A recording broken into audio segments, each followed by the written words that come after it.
Buenas tardes, profesor y compañeros. En el siguiente vídeo les voy a explicar mi parte del examen semestral. A mí y a mi compañera Viviana Lee nos tocaron las bacterias fitopatogénicas y sus enfermedades derivadas. Introducción. Los fitopatógenos en sí se vuelven un grave problema para la agricultura porque la mayoría en sí no tiene cura. Está prohibido el uso de antibióticos en plantas para evitar la generación de cepas resistentes.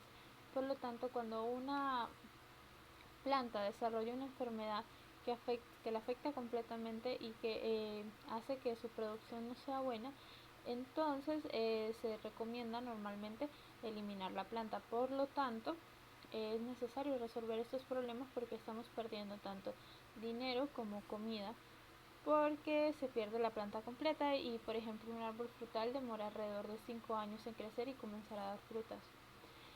A nosotros nos tocaron los fitopatógenos bacterianos. Hay 8 géneros principales de fitopatógenos bacterianos, que son Xanthomas, Pseudomonas, Streptomyces, Phytoplasma, Spiroplasma, Agrobacterium, Corynebacterium y Arbuina. Estos son los principales, los que más problemas se puede decir que dan en la agricultura y donde están la mayor cantidad de fitopatógenos bacterianos. Algunas de las afectaciones más comunes que podemos encontrar en plantas que se derivan de infecciones bacterianas son fuegos bacterianos, agallas, tumores, clorosis y hipertrofias. Básicamente esos son los síntomas que normalmente se encuentran cuando hay una bacteria.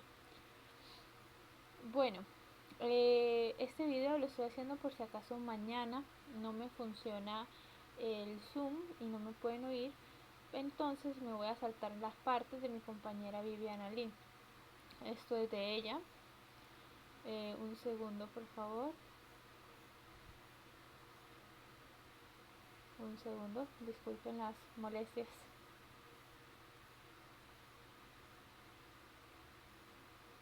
A ver. Bueno, acá voy yo. Bueno, nos dividimos en sí en 4 géneros cada una. A mí me tocó Spiroplasma, Agrobacterium, Corynebacterium y Arbuina. Les voy a explicar primero que nada un poquito en sí del género bacteriano y después me voy a meter a explicarles las enfermedades. Elegimos de explicar 2 enfermedades por cada género. El primero de los géneros que voy a explicar es Spiroplasma, es el género de Spiroplasma. Es una bacteria de género Molicutes, que en sí son bacterias sin paredes celulares. Tiene un estilo de vida parasitaria, no es un estilo de vida libre, por lo tanto solamente puede ser un parásito. Pero es una prima de los micoplasmas, pero a diferencia de los micoplasmas tiene una morfología helicoidal muy distintiva. La mayoría de las especies de este género se encuentran en el intestino o hemolinfa de los insectos porque lo necesitan un vector. Normalmente son moscas o arañas. También hay algún tipo que se transmite por medio de grasshoppers, ahora mismo no me acuerdo el nombre, saltamontes. O está en el flema de las bacterias, de las plantas en sí, o está dentro del insecto o está dentro de la planta, pero no puede tener libre, es 100% parasitario. Son organismos de cultivo difícil, pues requieren de medios de cultivos ricos. Normalmente crecen a una temperatura de 30 grados, pero como ya mencioné, se necesitan medios especializados. Una curiosidad de Spiroplasma es que para las plantas es un patógeno, pero para los insectos, que son sus vectores, puede presentar características defensivas para proteger al hospedador y así que se pueda llevar a cabo su ciclo de vida. Por ejemplo, Spiroplasma pulsoni protege a Drosophila neotestacea del nemato Orwadula aeronymphidium. Disculpen esa pronunciación. Básicamente ella protege a la mosca Drosophila de este tipo de nematos. Es literalmente el primer antinematos natural del mundo. Es la única representación natural de un antinematos en el mundo, la naturaleza. También está que el Spiroplasma pulsoni también protege a otro tipo de Drosophila, que es el de la especie Hilde, de las avispas parasitarias del género Azóvara. Las avispas parasitarias inyectan a la Drosophila para dejar sus huevos y que nazca la larva comiéndose por dentro a la drosófila. Pero Spiroplasma pulsoni evita que las larvas nazcan una vez que han sido inyectadas en la drosófila, o sea, elimina las larvas, por lo tanto no se genera el efecto zombie, por decirlo de alguna forma, que el parásito se va comiendo vivo a la avispa. Que se va comiendo vivo a la mosca. Pero además de eso, esta es curiosa porque además de proteger a este tipo de drosófila, también le causa daño porque elimina las moscas macho, los huevos macho, los huevos fecundados macho que están dentro de la hembra los elimina. Por lo tanto, esta es la única relación simbiótica de la naturaleza donde se ve tanto un efecto positivo como un efecto negativo al mismo tiempo con el mismo patógeno. Una gran cantidad de géneros de Spiroplasma, de especies de Spiroplasma, generan en los artrópodos que infecten resistencia al hongo Pandora neofidis. También es un antifúngico, se vuelve un antifúngico.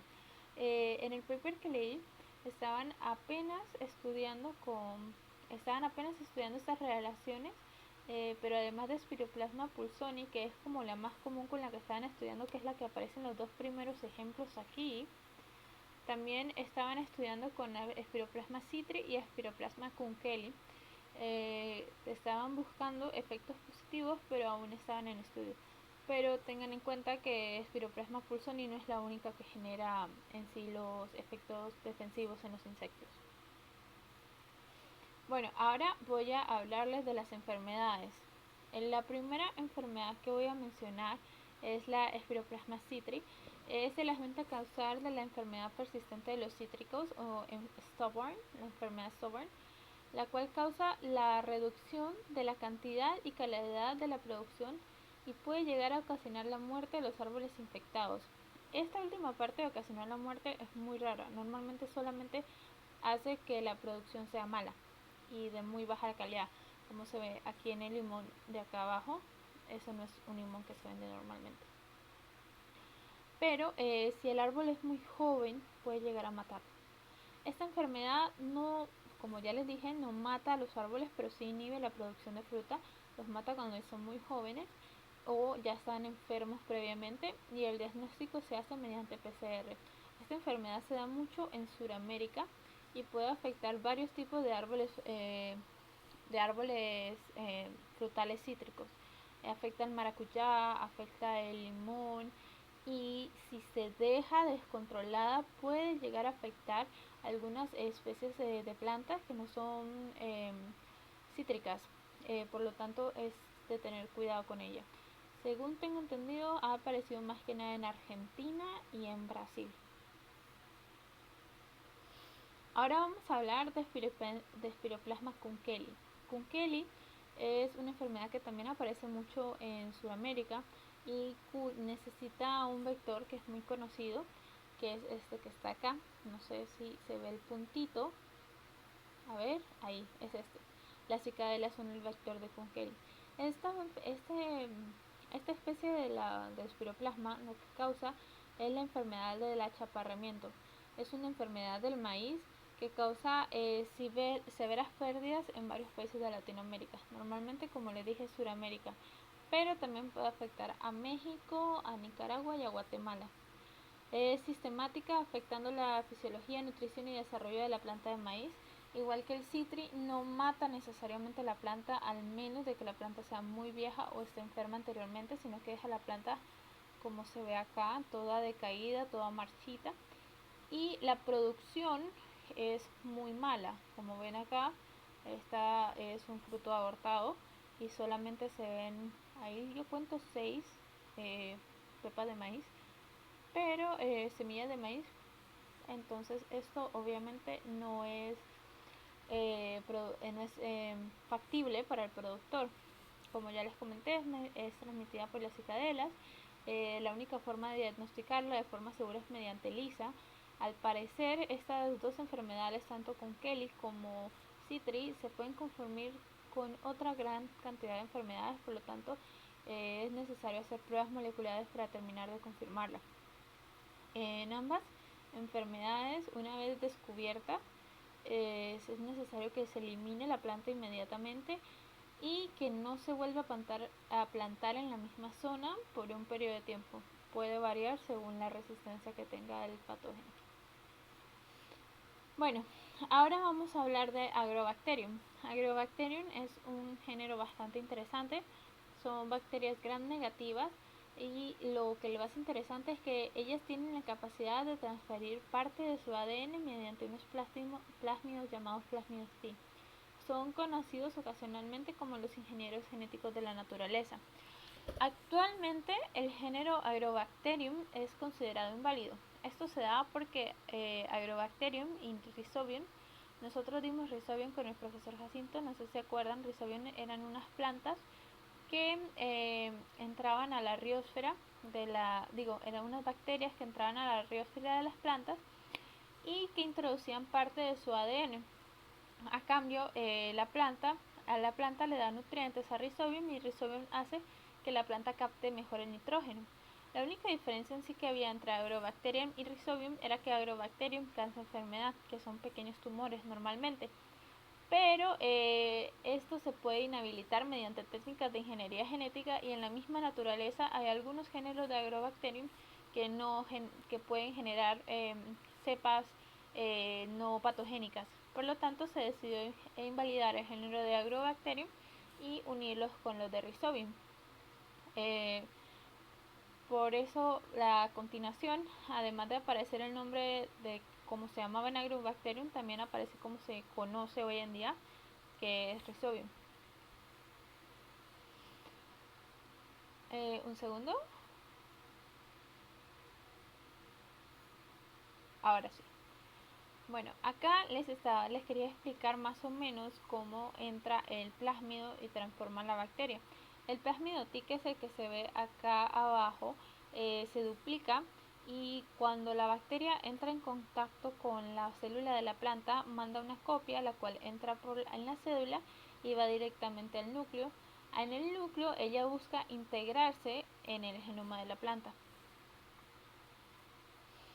Acá se puede ver la forma de generación. Nosotros que ya dimos la forma de integración, nosotros que ya dimos ingeniería genética, entendemos más o menos, se hace un pequeño corte en la hebra de ADN en una zona random y se agrega la copia de plasmido T, que luego es copiada integrándose. Lo curioso de esta bacteria es que se usa mucho en ingeniería genética para la transformación de plantas superiores.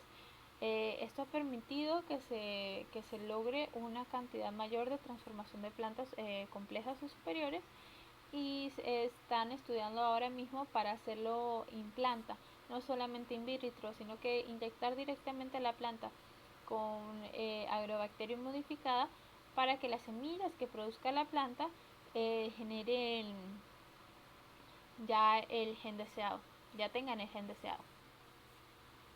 Ok, la primera enfermedad de la que vamos a hablar de Agrobacterium es Agrobacterium tumefaciens, que es actualmente conocido como Rhizobium radiobacter, que produce tumores o agallas en raíces y troncos de numerosas especies. Ustedes se acuerdan que les acabo de mencionar que Agrobacterium se utiliza muchísimo para ingeniería genética. Bueno, normalmente se utiliza esta cepa Agrobacterium tumefaciens porque es extremadamente patogénica y muy fácil de disminuirse o la infección. De hecho, diseminarse, disculpen, e infectar otras plantas. Esto se da porque Agrobacterium tumefaciens puede sobrevivir hasta 3 años en el suelo y también puede sobrevivir en materiales como metal, plástico, entre otras. Entonces, por ejemplo, tú estás cortando las plantas con las tijeras para podar y cortas una planta enferma y después cortas una planta sana y ahí se pasa Agrobacterium. Además de eso, si las plantas cuentan con pequeñas heridas en cualquier parte del cuerpo de la planta, ya sean naturales o por producción mecánica humana, entonces Entonces, Agrobacterium también puede entrar por ahí. Por lo tanto, es increíblemente patogénica. Los tumores en el cuello y las agallas son producidos por una superproducción de auxinas y citoquinas que originan crecimiento celular anormal, hipertrofia y hiperplasia. Eso es lo que se ve acá, son estos tumores. Normalmente salen en la parte de abajo, en esa pedacito de la planta que está entre la tierra y el tronco, ese pedacitico ahí. Ahí están normalmente los tumores que se generan por Agrobacterium. Las auxinas y las citoquinas se comienzan a producir en exceso debido a la información genética que manda el plasmido T de la tumefaciens al genoma de la planta. Una vez que se va desarrollando la enfermedad, se van diseminando los tumores por todo el cuerpo de la planta, llegan a la raíz, al cuello, a la parte aérea, a todo. Se desplaza de forma sistemática, como ya les comentaba. Esta enfermedad no tiene cura y por lo tanto el control es la mejor prevención. Como se puede ver acá tenemos el ciclo de vida. Acá están las tijeras de podar que les dije. Entonces, si uno corta una planta enferma y después se corta una planta sana, se la pasa. Si uno corta una planta enferma y se libera el líquido, la bacteria en la savia de la planta, se queda en el agua. Si uno lava las tijeras en el agua y el agua se queda ahí, está infectada. Una vez que está en la planta, se hace la introducción del ADN bacteriano al genoma de la planta, como ya les mencioné. Se forman los tumores o agallas que van creciendo y se van tornando negruzcos, y entonces así se va repitiendo el ciclo. Otra persona va y corta, o la planta muere naturalmente y queda la bacteria en el suelo o queda en el agua. Es increíblemente difícil matar este tipo de bacterias. Normalmente los suelos que son afectados por Agrobacterium tumefaciens tienen que quedarse en cuarentena, disculpen esa palabra, tienen que quedarse en cuarentena después de que se han sido tratados. Bueno, después de que se ha encontrado la bacteria. La segunda enfermedad de la que voy a hablar de Agrobacterium es Agrobacterium rhizogenes. Actualmente es conocida como Rhizobium rhizogenes, que por su parte ocasiona un crecimiento inúsito de raíces en algunas plantas dicotiledóneas. O sea, comienza a que se produzcan las raíces de forma loca. Acá ven la plantica normal como debería estar, y cuando es infectada por esta bacteria se genera esto así, que son un montón de raíces que no deberían estar ahí. Se es conocido también como la enfermedad de las raíces peludas. Habita en el suelo, en la riósfera de numerosas plantas. Muchas cepas son saprófitas, o sea, quiere decir que no causan daño, de hecho que forman parte de la flora natural de la planta. No hay ningún daño, pero las que contienen el plasmidorri pueden tener genes de virulencia y se comienzan a considerar patógenas. Esta bacteria se disemina por el riego de agua contaminada, el salpicado y el escurrimiento producido por lluvias. ¿Esto qué quiere decir? Si la bacteria está en el suelo o en una planta al lado y cae agua encima de la planta infectada, y esta agua se desliza a plantas sanas, las plantas sanas se van a ver, si tienen cortes, tanto mecánicos como naturales, se van a ver infectados por la planta, por esta bacteria.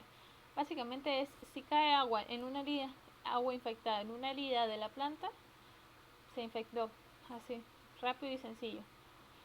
Normalmente también puede pasar dentro de las mismas en las raíces, entonces no se dan cuenta. Se dan cuenta cuando la planta, por ejemplo, no está produciendo la cantidad que debería estar produciendo, o se va como marchitando, y entonces la sacan pensando que trasplantándola va a ser mejor, o ya para eliminarla. En la parte de abajo, en las raíces, se encuentra así como se ve en la imagen acá. Entonces muchas veces se dan cuenta después. Bueno, el siguiente género es Corynebacterium. Corynebacterium son bacilos gram positivos, inmóviles, aerobios facultativos, pertenecientes al filo Actinobacteria. La mayoría no causan enfermedades, sino que forman parte de la flora natural del cuerpo humano. Las colonias pueden presentarse en forma de empalizados o de caracteres chinos, como se ve en la imagen acá al lado. Son colonias pequeñas, granulosas, de color variable, pueden ser blanco, amarillento, gris o negro. Sus bordes pueden ser continuos, dentados o intermedios. Todo esto depende del tipo de cultivo. Lo que pasa con Corynebacterium es lo siguiente. En Corynebacterium hay varios patógenos humanos importantes. Por lo tanto, los fitopatógenos no han sido muy estudiados. La gente ha estudiado, los científicos hemos estudiado los Corynebacterium humanos, los patógenos humanos, a los fitopatógenos. Por lo tanto, no hay mucha información en sí de esta variedad de fitopatógenos. Así que voy a pasar directamente a hablar de los dos tipos de enfermedades.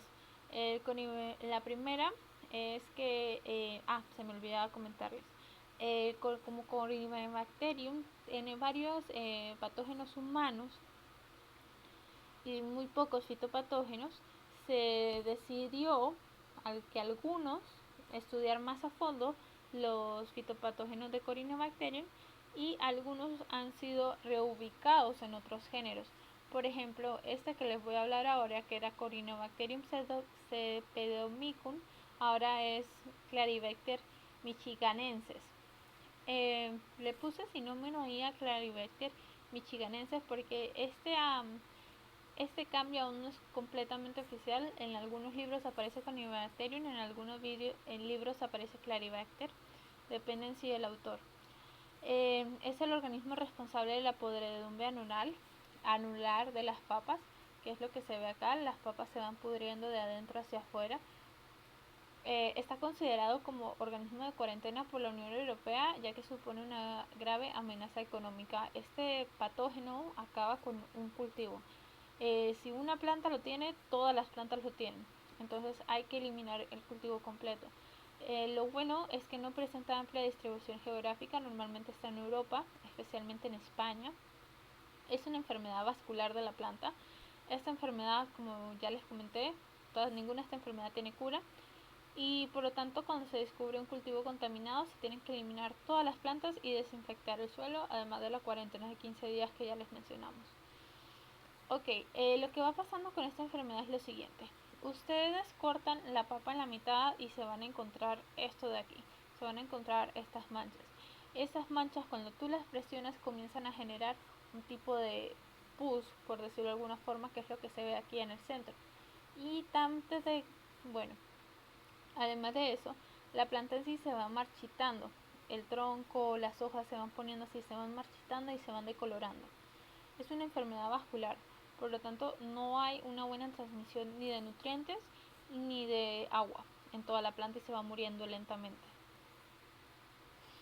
La siguiente de las que les voy a hablar es Corynebacterium flacufaciens. Ahora es conocida como Curtobacterium flacufaciens. Bueno, depende, como ya les dije, del autor, cuál de las dos. Ambos son aún viables hasta que la pongan en sí en un género en específico. Es un patógeno de marchitis bacteriana. Los síntomas característicos de la marchitis bacteriana son la hoja y pedículo marchito, la clorosis de las hojas y el tejido. Y todo esto se produce por una falta de transporte de agua. Tiene una amplia gama de acogida no limitada. Eso quiere decir que afecta tanto a frijoles, que es lo que vemos aquí en esta imagen, como a plantas de tomate, que es lo que está acá abajo. También puede afectar a plantas decorativas como los tulipanes. Estos granos tienen grave marchitez del follaje y de clorosis, o sea, básicamente la planta se muere, no genera ningún tipo de producto y la planta simplemente comienza a morir lentamente. La forma de encontrar o de definir esta enfermedad es mediante la tinción de inmunofluorescencia que se utiliza para detectar la bacteria. Esta enfermedad también, específicamente flacufaciens, resulta que la pueden confundir con muchas otras enfermedades, por lo tanto es necesario hacer la tinción para poder decir esta es esta y si no, no pueden decir con seguridad qué es. Bueno, ahora les voy a hablar de mi último género, disculpen, que es Erwinia. De Erwinia no han estudiado prácticamente nada, no hay casi nada de información de este género de fitopatógenos.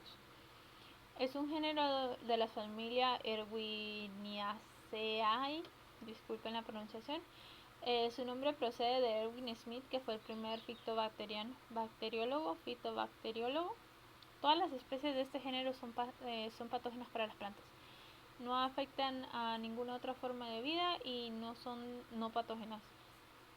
Todas afectan a las plantas y todas son patógenas.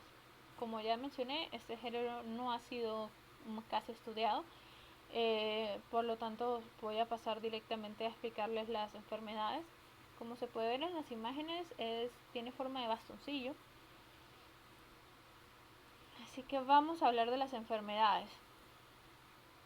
Un segundo. La primera que vamos a hablar es Erwinia carotovora, que es el género de la producción, es el agente de la pudrición bacteriana del tubérculo de ciclamen. La evolución visual de esta enfermedad es muy rápida, o sea, de la noche a la mañana. Si a la planta le dio esta enfermedad, en menos de 24 horas la planta está muerta. Se producen bulbos de color oscuro en el interior de la planta, debajo de las hojas y en el mismo tallo, que comienzan a pudrirse y desprender un olor fétido. Una vez que pasa eso, los tallos de las hojas se vuelven blandos y el bulbo también. Al final se termina como aplastando, por decirlo de alguna forma, que es lo que sucede en esta imagen de acá. Se va pudriendo, se va aplastando en sí mismo. Las raíces también se ven afectadas y también se pudren.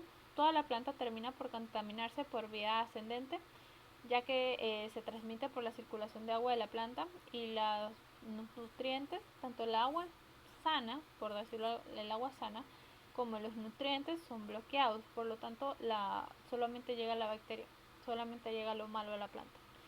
Una vez que aparece esta bacteria, ni siquiera que aparece, que se tiene sospecha de que esta bacteria está en una planta, es necesario afectar la planta, eliminar la planta sospechosa inmediatamente. No se puede esperar que se desarrolle la enfermedad para estar 100% segura. Esta especie es increíblemente patogénica y puede acabar con un cultivo rápidamente si no se trata de una vez. Y la última enfermedad de la que les voy a hablar el día de hoy es Erwinia amylovora. Es el patógeno que causa fuego bacteriano. Es una enfermedad que afecta más que nada a plantas de la familia de los rosáceos, como los árboles frutales de pera, de manzana. También puede afectar en sí a las rosas, a las flores en sí, no necesariamente solamente la comida. Conforme avanza, básicamente también es ascendente, va ascendiendo desde las raíces hasta la parte de arriba, se van poniendo negruzcas o empardeciendo las partes de la planta afectada, ya sea las raíces, como el tallo, como las hojas y también la fruta, como se ve en esta imagen acá, se van poniendo así, se van poniendo así oscuras y se van pudriendo por dentro y comienzan a colgar de la planta de una forma no natural, o sea, se van como marchitando en sí, se van enrollando. La bacteria infecta las ramas terminales y los retoños y se marchita en sentido descendente. En otras palabras, la bacteria va subiendo de forma ascendente desde las raíces hacia arriba, pero se va marchitando de forma descendente. Primero se va marchitan las frutas, después se marchitan las hojas, después se marchita el tallo y por último se marchita la raíz. Lo curioso de esta enfermedad es que puede sobrevivir en el suelo. Hay reportes que muestran que ha sobrevivido hasta 24 años en un suelo y también puede sobrevivir en metal. Es importante, como ya les mencioné anteriormente con Agrobacterium, que se limpian los utensilios de campo, o sea, las tijeras, los rastrillos de entre plantas. Mucha gente no lo hace porque creo que no es necesario, pero sí es necesario. Ok, las conclusiones que puedo dar. Primero que nada, me gustaría que se estudiara un poquito más el Agrobacterium, porque es necesario comenzar a transformar más cantidad de plantas. Nosotros ahora mismo logramos una base en la transformación de las plantas, con el Agrobacterium, pero que antes no transformábamos 0.15%, pero ahora mismo solamente estamos transformando 0.32%, que aún sigue siendo bastante bajo. Hay que aumentar eso y hay que ver y tratar de comenzar a transformar las in planta, no solamente in vitro, porque in planta se vuelve más barato y más rápido. Se espera necesario estudiar más a fondo Corynebacterium y Erwinia, especialmente Erwinia, porque en Erwinia están los fitopatógenos más patogénicos, que se puede decir, de los 4 géneros de los que yo hablé, y no se sabe mucho, no hay casi nada de información sobre estos.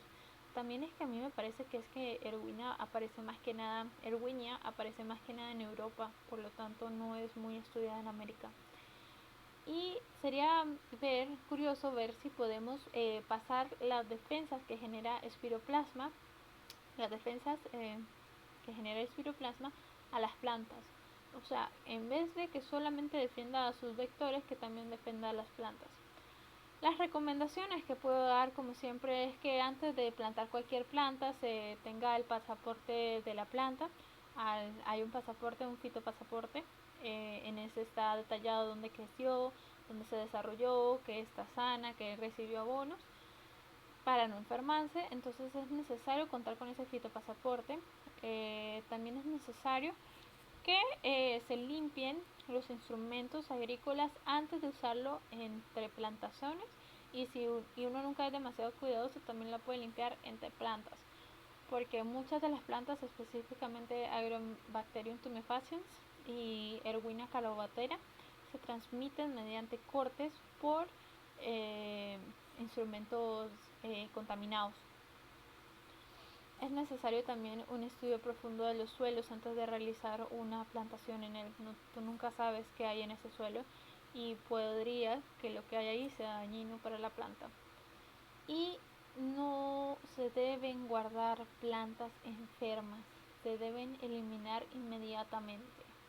Si uno guarda una planta enferma o la deja ahí pensando que se va a mejorar de un día para otro o que no va a hacer ningún daño, está equivocada.